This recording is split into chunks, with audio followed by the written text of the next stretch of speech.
Então, o Zanin deu voto técnico, né, Fabiola? Eu não sei se ele deu o voto pensando no que ele é a favor ou não de descriminalização. Ele tem dado votos técnicos. Os votos todos que ele deu, se bem que ele deu aquele absurdo lá do juiz poder julgar os casos que a mulher é advogada, aquele eu achei, mas aquilo lá foi a turminha deles. Agora esse voto, Fabíola, o que que é essa história? É um caso que chegou no Supremo em 2011, daqui de Diadema, de um cara que depois da lei de drogas, ele era usuário, mas foi julgado como traficante. E aí, se queria estabelecer algum parâmetro para separar o traficante do usuário.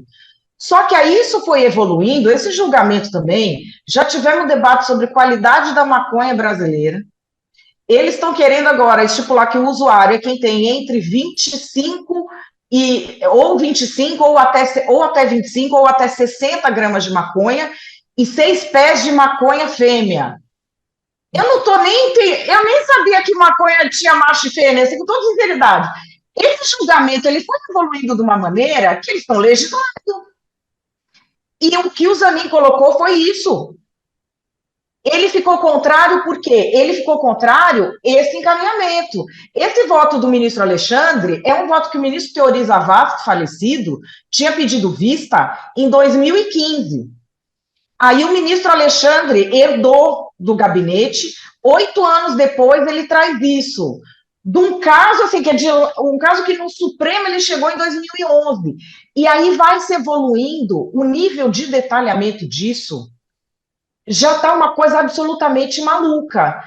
Eu achei engraçado, vou te falar, achei divertido o pessoal fingindo que está indignado com o Zanin, porque qualquer senhora da Assembleia de Deus que falar que é contra a maconha, ela é genocida do povo preto. Agora, o Zanin não. O Zanin errou, queríamos uma mulher negra no lugar dele. E tô achando muito engraçado o outro lado, que estava xingando até a 10ª geração do Zanin, xingando a mãe dele, xingando a mulher dele, agora está fazendo faz o Z nas redes sociais. Então você vê que as pessoas que estão comentando assim não têm nenhuma seriedade, né? Independentemente da minha opinião sobre a descriminalização de droga, eu entendo que não é o Supremo que tem que fazer isso. A gente não tem poder legislativo? Tem que ser no poder legislativo. Não, não entendo que seja um bom caminho para a gente começar esse atropelo. E esse julgamento é um que descambou. Ele é um que Ô, descambou. Porque já teve fala no sentido de a nossa droga é de uma qualidade tão ruim que quando o brasileiro vai para o exterior e usa droga, ele tem overdose. Teve essa fala no julgamento. ô Já Madeleine, passou de todos os limites. você falou, bom, além da minha opinião, mas você é a favor ou não a descriminalização? Não sei se você sente a vontade de falar sim ou não aqui. Filosoficamente, eu sou a favor de descriminalizar tudo. Não entendo que, na prática, você possa discutir isso no Brasil, com a fronteira que tem com tantos países, sem cotejar como essa questão acontece em cada um dos países. Não adianta a gente liberar, Colômbia não. Aí como é que fica? Todos os outros países, Colômbia, Peru, Venezuela. A gente tem essa questão geopolítica de ser o maior mercado da América Latina. Então, eu acho que essa questão, na prática, tem que ser discutida, mas filosoficamente, eu sou a favor de liberar tudo. Quer se matar, vai lá se mata. É isso. E você, como é que você analisou o corte? Você ficou decepcionado com o voto do Zanin? Já que essa é uma Olha, bandeira dos progressistas há bastante tempo? eu não fiquei decepcionado, Fabiola, porque eu sou jornalista, sou repórter, e eu sabia que o Zanin, que eu conheço bem, é um sujeito conservador. Basta ver a figura dele, o physique de rôle dele, ele é conservador até nos cabelos. Ele não tem absolutamente nada a ver com as pautas paritárias da esquerda do PT. E claro que o Lula sabia disso quando o nomeou. Não é só nessa área que acontece esse atrito aí de esquerda, direita, centrão e tal. Na questão da Amazônia também, do petróleo e da Foz do Amazonas, a Marina Silva tem uma posição diametralmente oposta do ministro de Minas e Energia e do presidente Lula. Então, essas coisas vão continuar rolando aí ao longo do governo. Esse é um jeito do Lula de governar. Ele traz o conflito da sociedade para dentro do governo. Né? É o que a gente está assistindo agora no caso dos amigos. Mas então você não acha que essa gritaria da esquerda não faz sentido, então, ou faz, Couto? E até essa situação Não, de falar agora é hora de faz. pressionar, que nem a Mônica Bergamo acaba de publicar uma coluna falando que a Gleisi Hoffmann e deputadas estão pedindo que Lula nomeie uma mulher para o STF, porque é assim que está nas redes sociais, eles falando da pressão. Esse movimento de nomear uma mulher, ela acontece antes desse voto, inclusive do Zanin. Só que É, depois desses votos dos Zanins recentes, a pressão ficou ainda maior. Quer dizer, é preciso sim trazer diversidade para a corte. exatamente. É a chance do presidente Lula de reequilibrar o jogo dentro do Supremo, porque o Zanin que ele nomeou, a gente sabia que estava muito mais próximo dos dois nomeados do Bolsonaro, uns 20% da bancada dele, do que do restante. Isso sabia. Agora, a próxima deve ser mulher, negra e muito progressista, para equilibrar o jogo outra vez. Nesse equilíbrio que o Lula se coloca sempre, na política e em tudo, né? É. Está desequilibrado agora. Tanto que o Zanin está votando junto com o pessoal do Bolsonaro, que é alguma coisa errada, né? Essa estratégia de defesa dele, o Madalene, de ele entregar voluntariamente, né, espontaneamente esses extratos, isso é um diálogo com o público dele, né? Até que a gente viu essa imagem aí falando sobre os fãs de Bolsonaro, né? Os seguidores de Bolsonaro. Isso é um recado a eles? Na verdade, tem duas coisas junto aí, né? É estratégia de defesa e narrativa para o público dele, porque como estratégia de defesa, a linha que ele vai ter que seguir agora vai ser essa de dizer que não tinha nada de errado vender as joias, porque não tem mais como seguir a linha de que ele não sabia, não tem nada a ver. Essa aí já acabou, tá lá, digital. Isso aí já tem um batom na cueca. Então ele vai tentar, o advogado vai tentar outra coisa. Aí o que ele faz para a justiça entregando esses extratos? Ele fala: olha, eu estou de boa vontade, vamos com calma aqui, não sei o quê. É um movimento natural de todo advogado de defesa. Aí, para a militância dele, o que é que ele vai falar? Olá, ditadura da toga, perseguição. Eu dei o extrato, e mesmo assim, eles quiseram quebrar o meu sigilo e não sei o que, não sei o que lá, papai, vai ter muita gente que vai acreditar. Isso, Fabiola, sabe o que me lembra? Me lembra uma situação, não que eu já tenha vivido nada parecido, de gente que trai. Gente que trai. Quando, por exemplo, você está desconfiada que a pessoa está saindo, a pessoa capta o celular para você, abre o zap dela, fala assim: não, você pode ver aqui no meu zap, não tem conversa nenhuma. Claro que não tem, porque ela está conversando com o outro no Signal, né? Ela está conversando no Signal. Então, por que a justiça manda quebrar? Porque a justiça quer o Zap, o Signal, o Telegram, o e-mail, sinal de fumaça, correio elegante, o caramba para saber. Ele entrega lá os extratos. Aqueles são todos? Tá tudo ali? Você não Madeleine, sabe se tá tudo ali. Por isso que a justiça tem de pedir.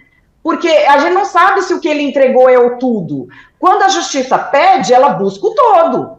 Entendeu? Quando a pessoa vem muito voluntariamente, assim, pessoa que é pega em flagrante e fala assim: ah, não, eu tenho a prova. Ah, a gente já sabe, isso na vida pessoal é assim.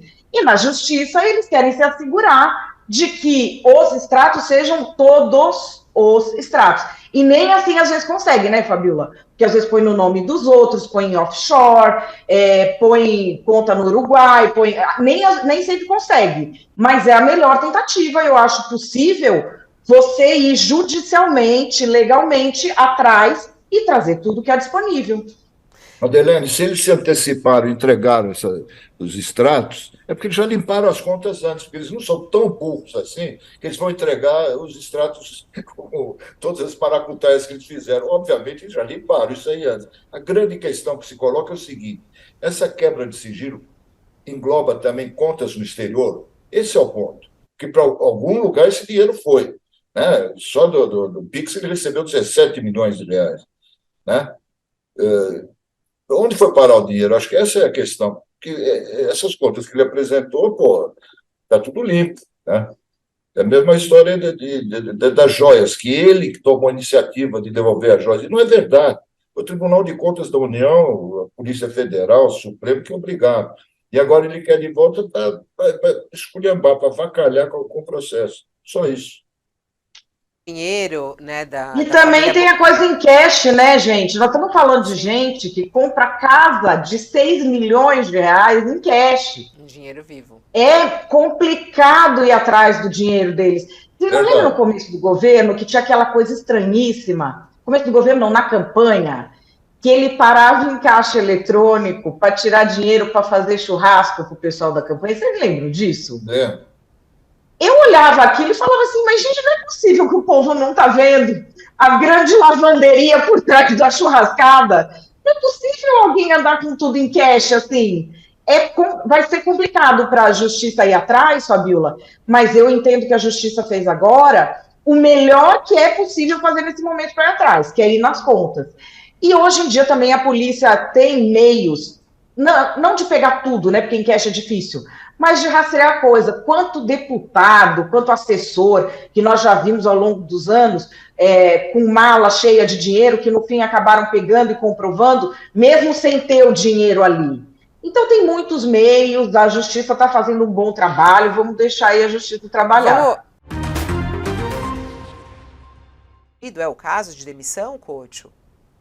Não só era caso de demissão, como ele não devia nem ter entrado nesse grupo de seguranças do presidente Lula. Eu imagino que a ABIN, GSI, os órgãos de segurança, de inteligência, examinem antes os nomes daqueles policiais ou militares que vão fazer a segurança do presidente da República. Nós já estamos agora no final de agosto e agora descobriram que tem um bolsonarista golpista ao lado do presidente. Aliás, tudo, viu, Fabíola, eu tenho reparado, está virando novela nesse governo. Isso vem desde o governo de transição, desde antes da posse do Lula. Se a segurança presidencial deve ser civil ou militar, se deve ficar com a Polícia Federal, com o Exército, Aeronáutica e Marinha. E o Lula, com aquele jeitão dele de sempre, ele resolveu empurrar com a barriga e dividir ao meio. Então, a segurança é meio militar e meio civil, né? E dá essas coisas. Porque, na verdade, todo mundo que está lá foi levado pelo Augusto Heleno, aquele general, vocês conhecem, devem lembrar da figura, né? Que estava sempre junto com o Bolsonaro, da maior confiança. Foi ele que montou aquela equipe, e muita gente da equipe dele ainda continua lá, que eu saiba, não mandaram todo mundo embora. Então vão aparecer outros como esse aí, deve ter muito mais. Isso aí tinha que ser resolvido uma vez por todas. Ou fica com os militares, e militares democráticos, que não sejam golpistas, ou fica com a Polícia Federal. Essa coisa de ficar meio a meio é que leva a esse tipo de coisa. Aliás, só para lembrar, Fabiola, para não falar muito, há poucos dias atrás nós noticiamos que estavam mandando do GSI informes sobre as viagens do presidente Lula para o Mauro Cid, como se o Bolsonaro ainda fosse o presidente. Isso descobriram agora há pouco também. Quer dizer, o pessoal do Bolsonaro tinha todas as informações, via Mauro Cid, do que o presidente Lula fazia.